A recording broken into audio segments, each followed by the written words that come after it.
Meus irmãos queridos, que Jesus continue a nos abençoar e que façamos jus a esse amor e essa compaixão que Ele tem por todos nós. Uma noite especial realmente, porque está iniciando na sua atividade de expositor espírita esse jovem querido Michael Souza Corazza.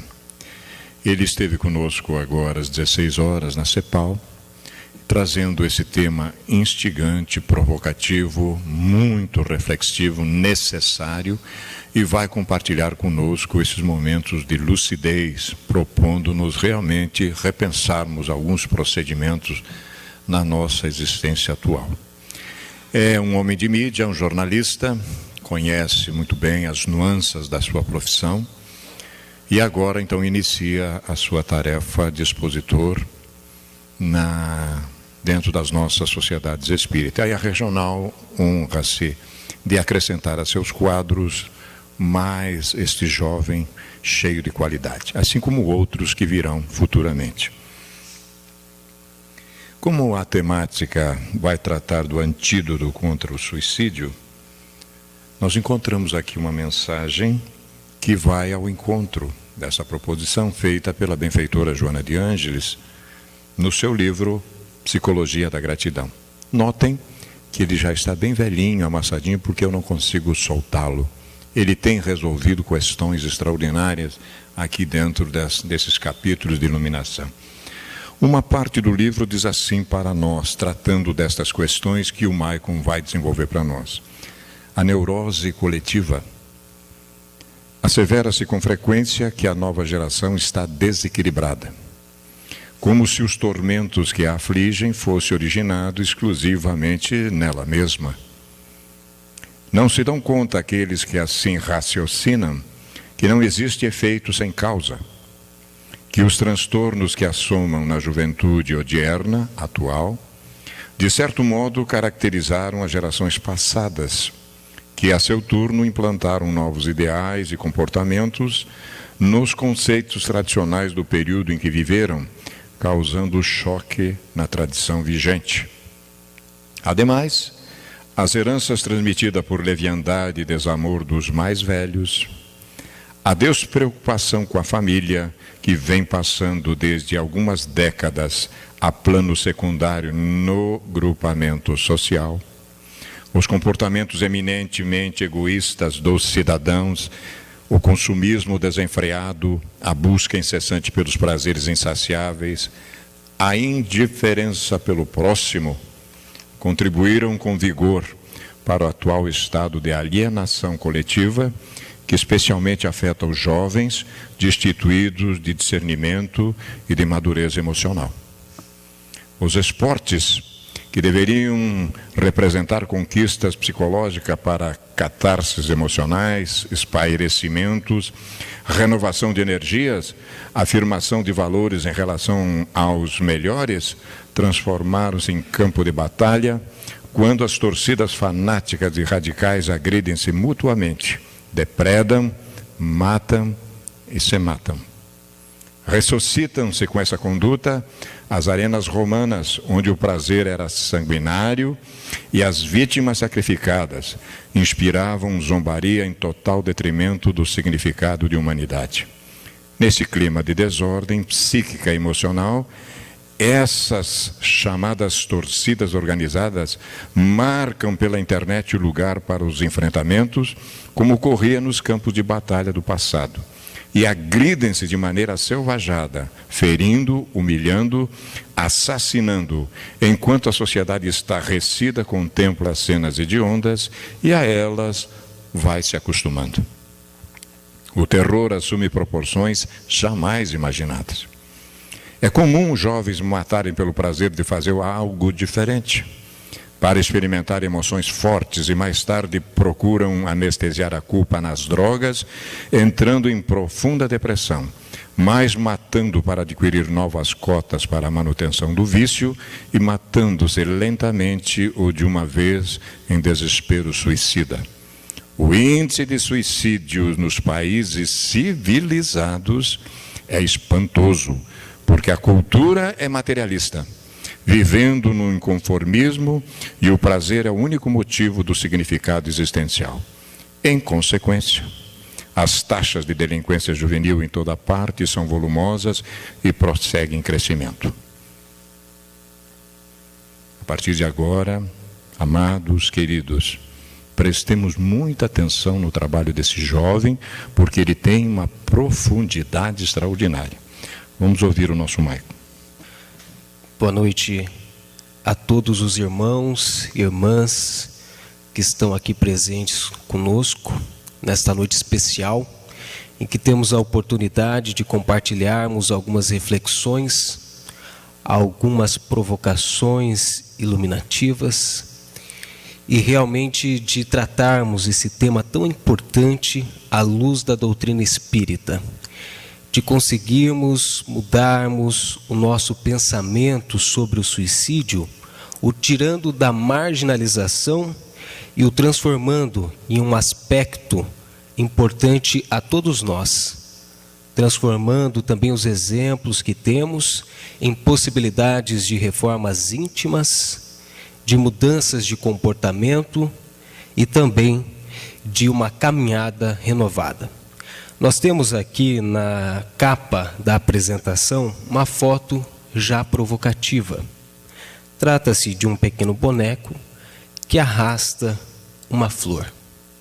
Escolhemos essa foto porque faz realmente uma referência à proposição que temos hoje, de pensarmos de modo mais atento ao chamado fardo que todos nós carregamos, de compreendermos melhor os mecanismos da divindade e suas ações na reeducação do espírito imortal, e dessa maneira de trazermos luz ao suicídio e de podermos de alguma maneira auxiliar tanto aos espíritos suicidas como a todas as pessoas que têm dificuldades, que já pensaram em cometer suicídio, e aquelas que não compreendem ainda o fardo que carregam.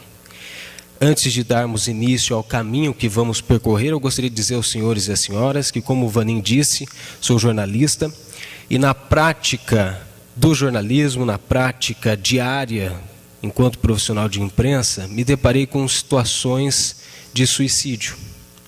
Situações essas que sempre me intrigaram, que sempre mexeram com o meu interior. Esse ano tivemos em Cascavel caso de uma adolescente, uma menina de 13 anos, que se suicidou. Morava no centro da cidade e foi encontrada enforcada pelos pais. Estava no banheiro de casa.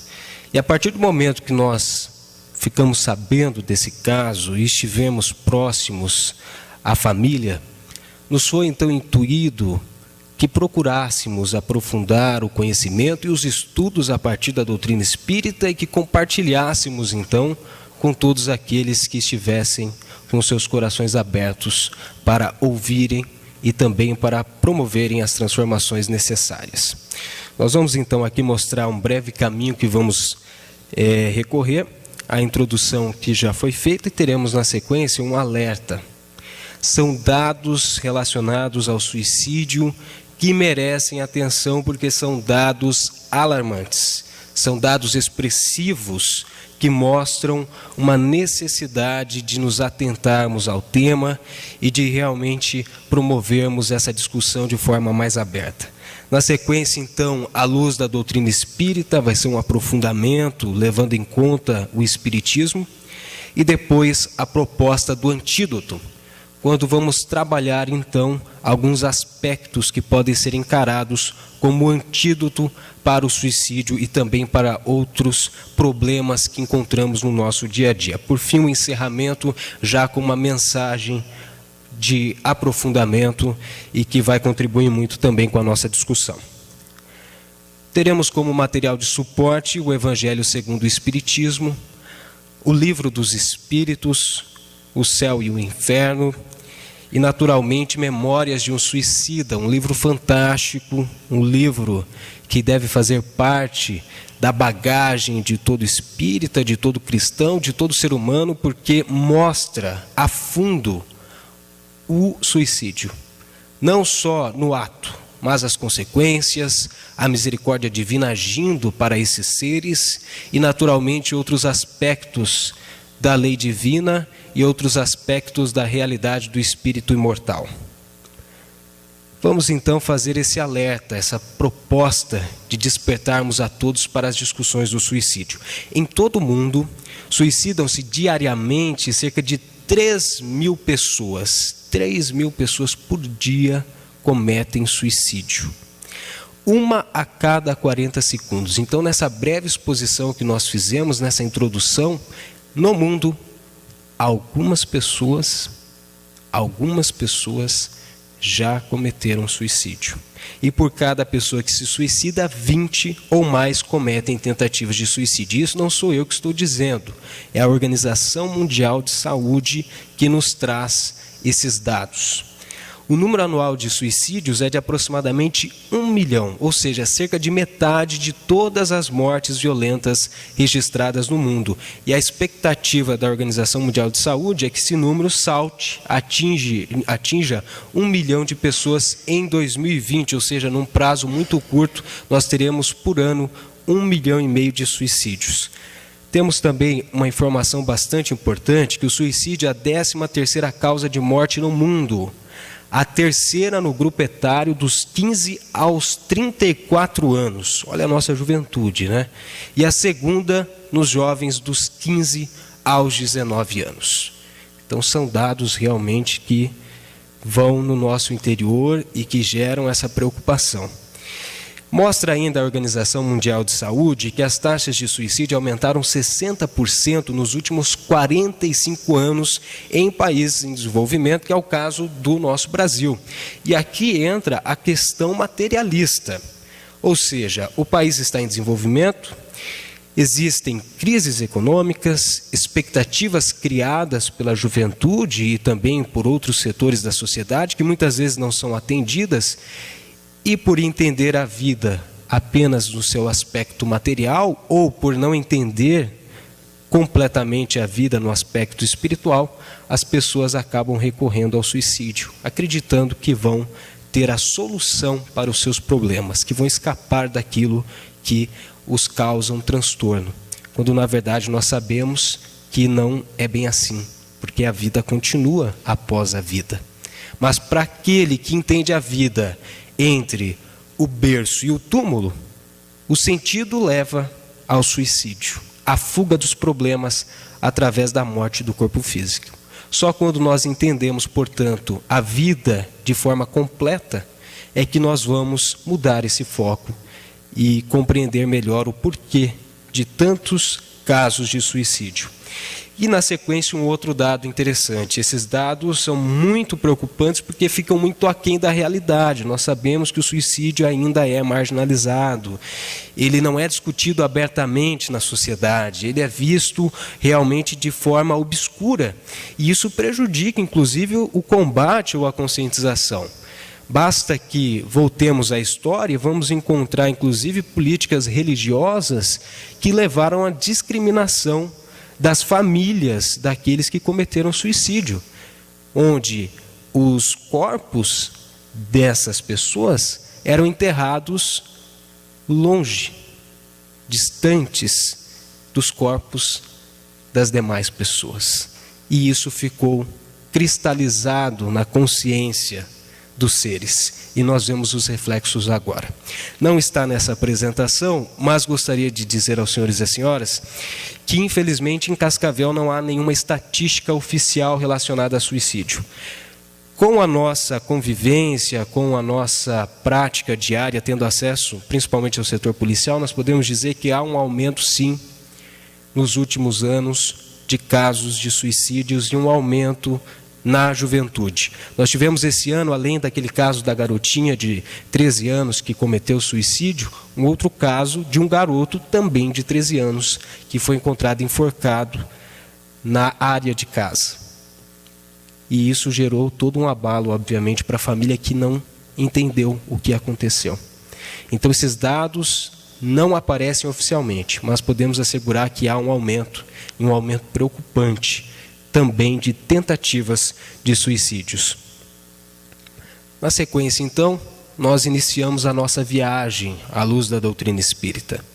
E não é à toa que escolhemos essa foto também, que mostra um ser, uma criatura, saindo da escuridão, degrau por degrau, e seguindo em direção a essa porta estreita, onde está a iluminação. E é esse o caminho que nós devemos fazer, e a proposta dessa noite é que consigamos traçar, então, a forma de seguirmos por esse caminho, de maneira que tenhamos sucesso, e que cheguemos, então, até a esse portal iluminado, através das nossas consciências e dos nossos corações. O Livro dos Espíritos traz a pergunta 944. Tem o homem direito de dispor da sua vida? Os Espíritos vão responder de forma clara e direta: não. Só Deus assiste esse direito. O suicídio voluntário importa numa transgressão desta lei. Uma transgressão desta lei. Na sequência, temos novamente o Livro dos Espíritos, quando Kardec questiona quais, em geral, com relação ao estado do espírito, as consequências do suicídio. E é interessante essa possibilidade que a doutrina nos dá de compreender, então, as consequências, de compreender os motivos, de compreender os resultados. E nós temos a resposta para esta questão.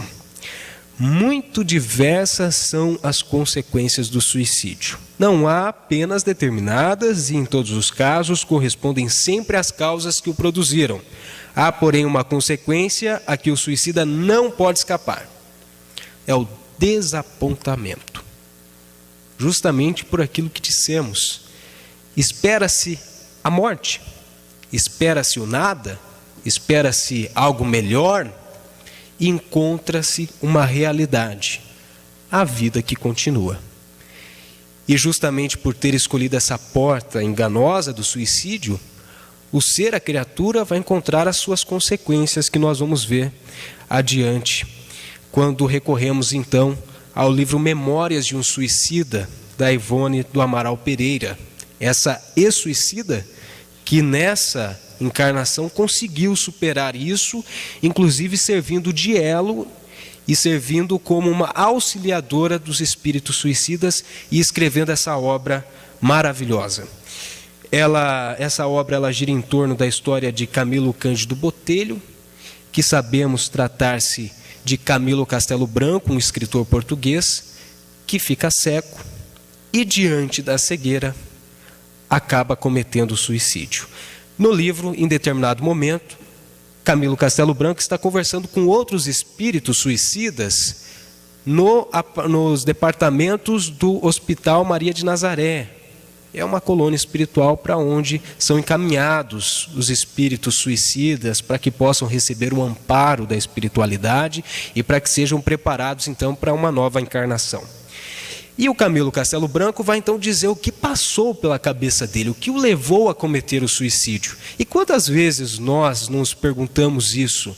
Poxa, tal pessoa parecia tão bem, tinha um carro, tinha uma casa, tinha um emprego bom e de repente cometeu o suicídio. O que aconteceu? Temos a resposta aqui em relação ao Camilo Castelo Branco.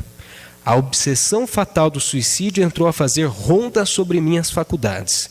Enamorei-me dela e lhe dei guarida com todo o abandono do meu ser desanimado e vencido. É que tive medo e vergonha de ser cego. Ele não conseguiu compreender a sua cegueira. Não compreendia que havia uma relação com vidas anteriores. Que havia um motivo, que não era um castigo de Deus, mas sim uma reeducação. E aí ele prossegue: faltou-me compreensão para tão grande anomalia. Não compreendi Deus, não entendi sua lei, não entendi a vida, só compreendi uma coisa, que precisava morrer, devia morrer, e ele conclui: precipitei-me. E nós vamos ver durante a leitura deste livro que essa conclusão condiz com todos os outros relatos, de espíritos suicidas. Temos, então, aqui a oportunidade também de ver o pós-suicídio.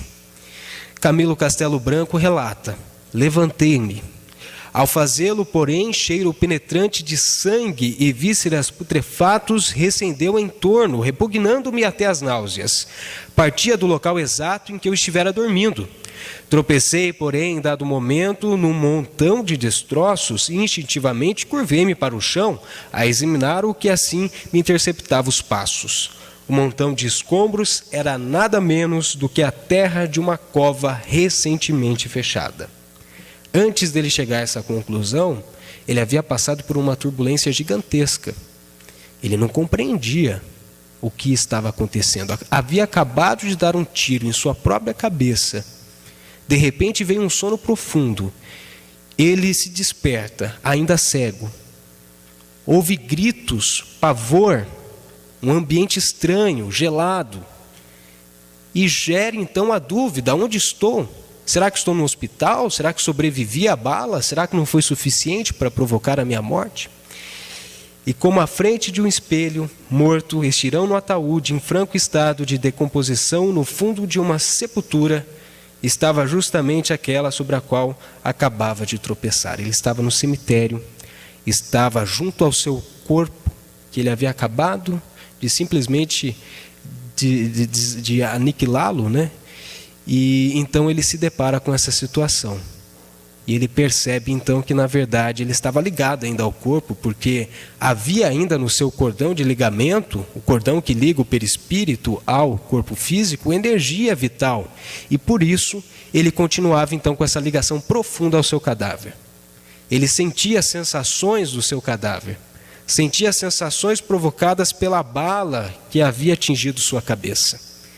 E a vida continuava, com tormento, com desespero, com revolta inicialmente, até que ele cede então à misericórdia divina e recebe o amparo da espiritualidade maior.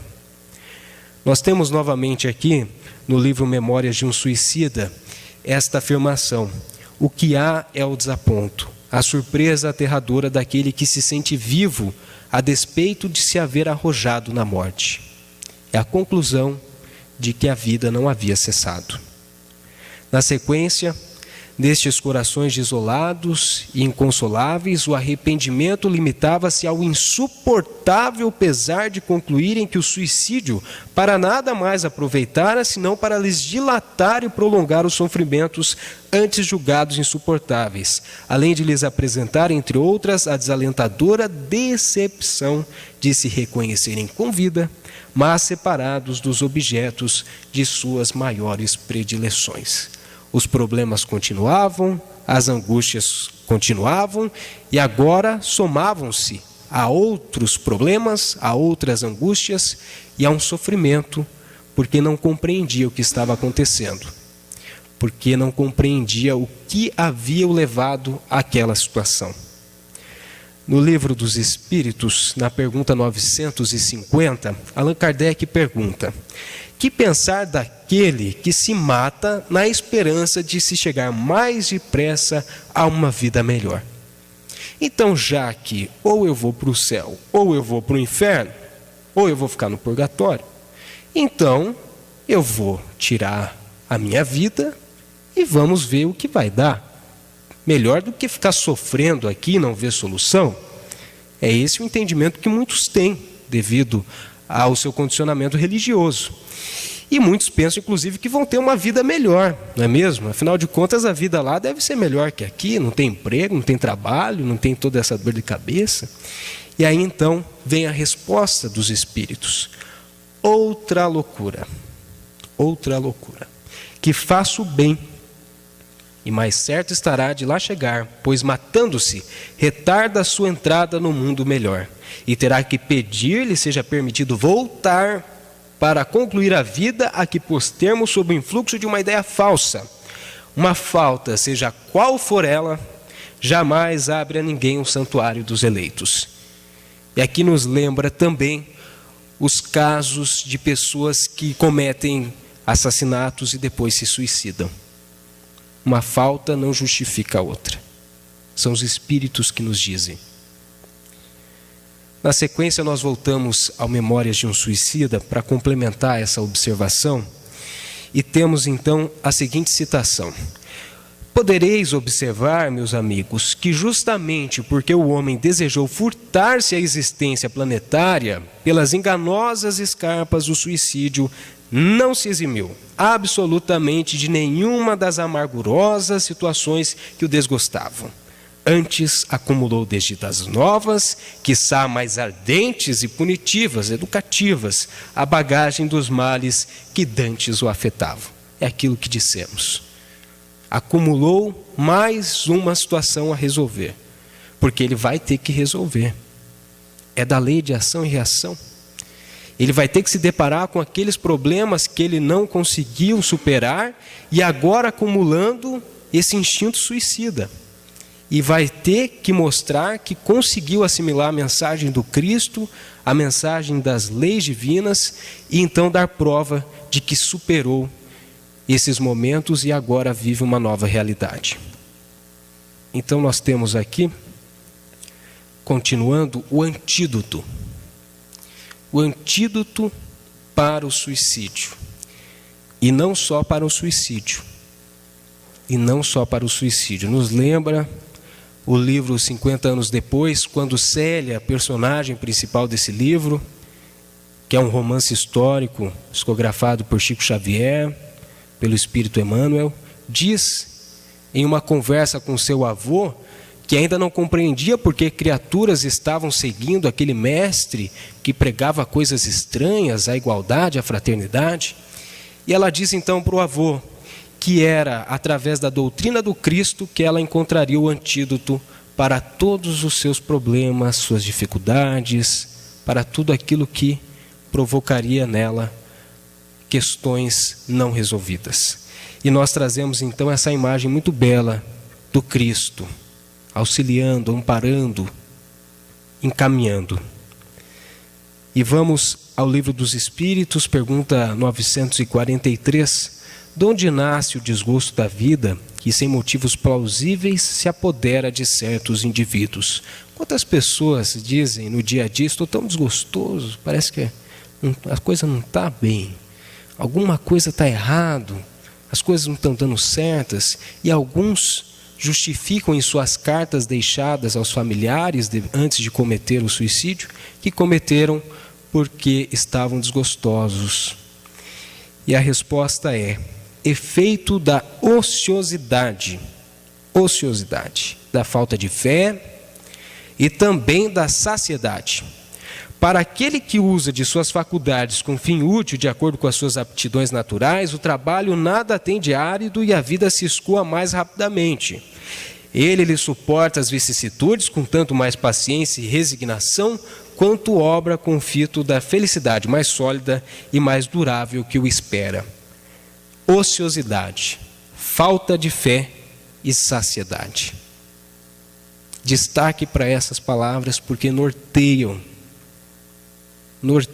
a vida de qualquer pessoa, porque devemos nos afastar, devemos nos manter longe da falta de fé, mas não aquela fé cega, não a fé no sentido de acreditar por acreditar, mas a fé de ter certeza de que somos espíritos imortais, viajando no tempo e no espaço, ter certeza de que existe uma lei de ação e reação, de que existem reencarnações para a reeducação do espírito, a certeza de que o mundo espiritual compartilha conosco de nossas sensações, de nossos pensamentos e de nossas atitudes.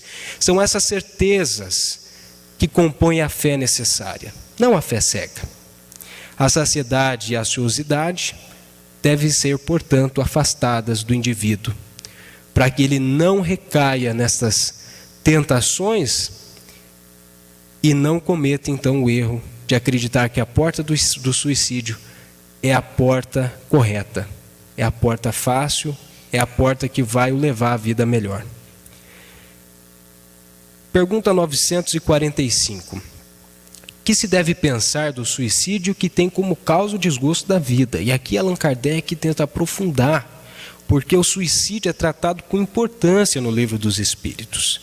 E os Espíritos também vão direto ao ponto. Eles dizem, insensatos, por que não trabalhavam? a existência não lhes teria sido tão pesada. E aí surge uma palavra: trabalho. O trabalho é essencial, o trabalho é necessário, o trabalho faz parte do processo evolutivo do espírito. E seja ele o trabalho material, seja ele o trabalho da caridade, o trabalho da reforma íntima, mas o trabalho é necessário e nós precisamos ter isso em mente e transformarmos isso em ações. Quando nós entendemos que estamos em uma empresa, que somos empresários, que somos funcionários, porque devemos estar ali para aprendermos, para evoluirmos, para compartilharmos experiências com aqueles que estão conosco, nós conseguimos então avançar e vamos avançar. O trabalho não pode ser visto, portanto, como um castigo da humanidade e não pode ser visto também apenas como uma folha de pagamento. Ele tem sua importância fundamental no seio da humanidade como civilização e também no sentido espiritual. A pergunta 946 é a seguinte: e do suicídio cujo fim é fugir aquele que o comete as misérias e as decepções deste mundo?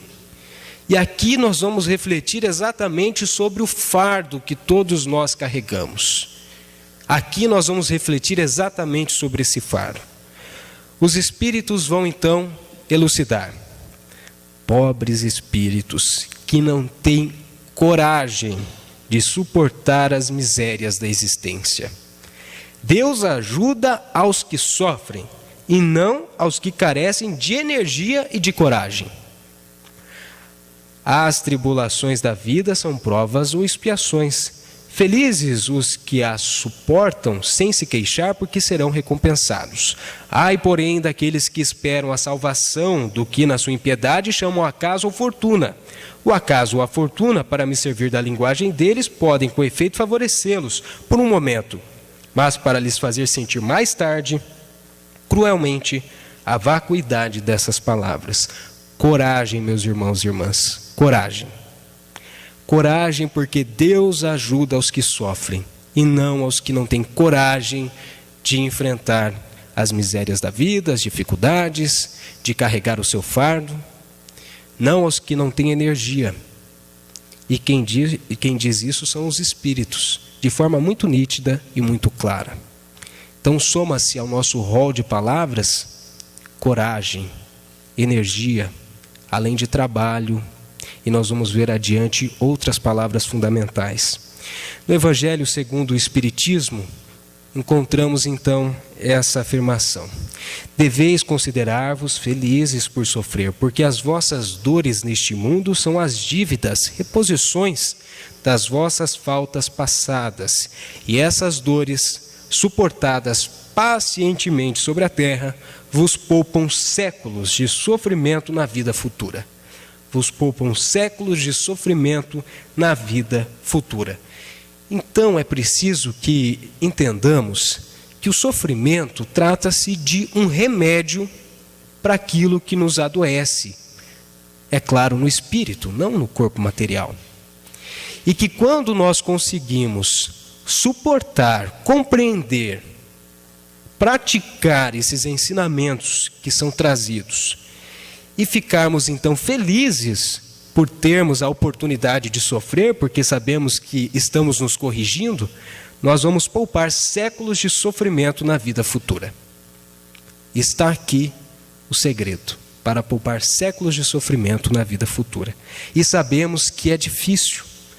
Quantas vezes nós, no nosso dia a dia, não nos deparamos com situações pequenas e que nos deixam tão para baixo, que nos deixam decepcionados, que nos deixam realmente cabisbaixos.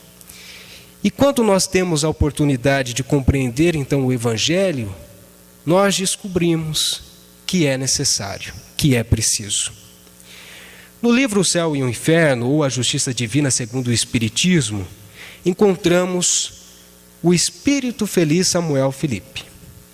Ele vai nos dizer: Sabeis que de tribulações provei na vida, entretanto jamais me faltou coragem na adversidade, graças a Deus. E hoje felicito-me, quanta coisa perderia se houvesse desanimado. Hoje abençoo essas provações, pois a elas devo ter rompido com o passado. Simples recordação agora que me permite contemplar com legítima alegria o caminho percorrido. Esse Espírito confirma exatamente aquilo que lemos antes, que o Evangelho nos trouxe.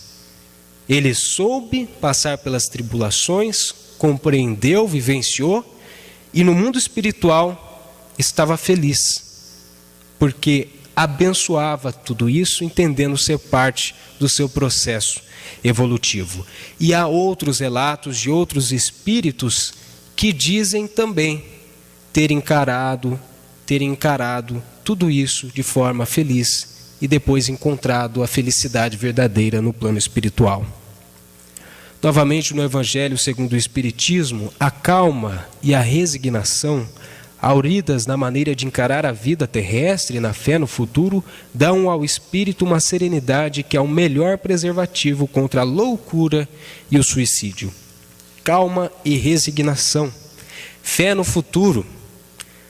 Nós sabemos como será o futuro a partir de uma análise do nosso presente e do nosso passado. Aquilo que fazemos hoje, colheremos adiante.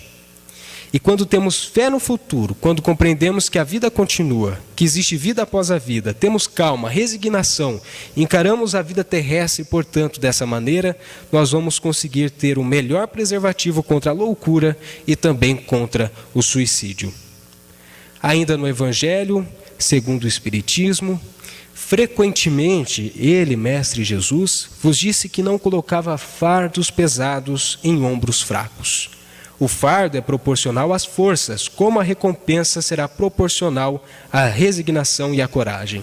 Maior será a recompensa quanto a aflição não seja penosa, mas essa recompensa é preciso merecê-la, e é por isso que a vida está cheia de tribulações. Quem disse isso foi o Mestre. O fardo é proporcional à força que temos. E aqui nós vamos entrar naquela discussão. Será que o fardo está mais pesado do que podemos suportar? E o Mestre Jesus nos disse que sempre teríamos fardos proporcionais às nossas forças. Agora precisamos saber como levar esse fardo. Não basta saber que ele existe. É preciso mudarmos as nossas atitudes no dia a dia para coisas pequenas, coisas médias, coisas grandes, problemas pequenos, médios e grandes, desafios, tribulações. E quando nós compreendemos, então, o fardo como remédio, quando compreendemos que o Mestre nos deu ombros que suportam esse peso, nós conseguimos caminhar em direção à luz e caminhar com mais firmeza, com mais certeza, com mais alegria, que é o mais importante. No livro Memórias de um Suicida, temos então essa educação orientadora, conselheira, salvadora, portanto, de desastre, como o que lamentamos neste momento, o suicídio.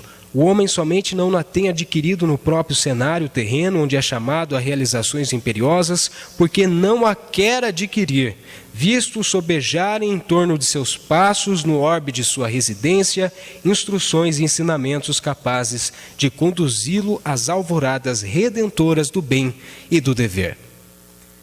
A educação orientadora e conciliadora está ao nosso alcance. O antídoto está ao nosso alcance. Mas ele não vem até nós sem que haja uma contrapartida nossa, um interesse nosso. Nós temos então que caminhar até esse antídoto. Temos também que abrir o frasco que reserva esse antídoto e temos que ingeri-lo.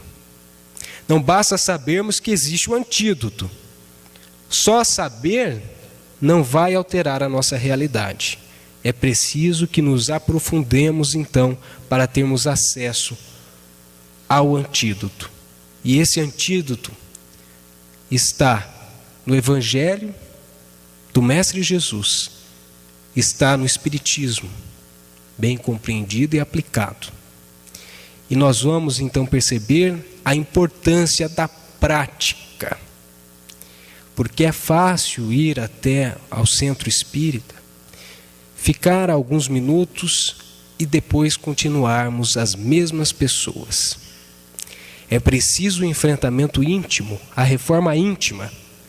É preciso que peguemos esse frasco valioso e que possamos fazer uso conscientemente, para que consigamos então superar todas essas questões que muitas vezes nos acompanham ao longo dos séculos e dos milênios. Nós temos então uma mensagem da benfeitora Joana de Ângeles, à frente do desespero. Trata-se de uma mensagem um pouco longa, mas que tem uma profunda significação para a exposição desta noite. Eu pediria aos senhores e às senhoras que ficassem à vontade para fecharem os olhos, para aumentar as percepções, para que possam compreender cada palavra dessa mensagem e que depois essas palavras se transformem realmente em ações, na vida de cada um que aqui está. Dias há nos quais tens a impressão de que mesmo a luz do sol parece débil, sem que consiga fugir nos panoramas do teu caminho. Tudo são inquietações e ansiedades que pareciam vencidas e que retornam como fantasmas ameaçadores, gerando clima de sofrimento interior. Nessas ocasiões, tudo corre mal. Acontecem insucessos imprevistos e contrariedades surgem de muitas situações que se amontoam, transformando-se em óbice cruel de difícil transposição. Surgem aflições em família que navegavam em águas de paz, repontam problemas de conjuntura grave em amigos que te buscam socorros imediatos, e como se não bastassem, a enfermidade chega e se assenhoreia da frágil esperança que então se faz fugidia. Nessa roda viva, gritas interiormente por paz e sentes indescritível necessidade de repouso. A morte se te afigura uma bênção capaz de liberar-te de tantas dores. Refaze, porém, a observação. Tudo são testemunhos necessários à fortaleza espiritual, indispensáveis à fixação dos valores transcendentes.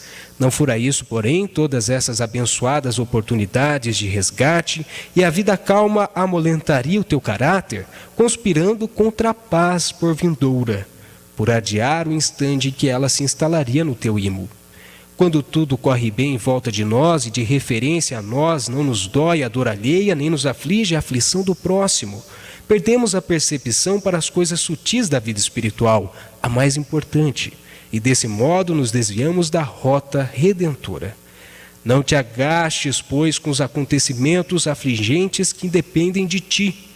A família segue adiante, o amor muda de domicílio, a doença desaparece, a contrariedade se dilui, a agressão desiste, a inquietude se acalma se souberes permanecer sereno ante toda dor que te chegue, enquanto no círculo de fé sublimas aspirações e retificas conceitos.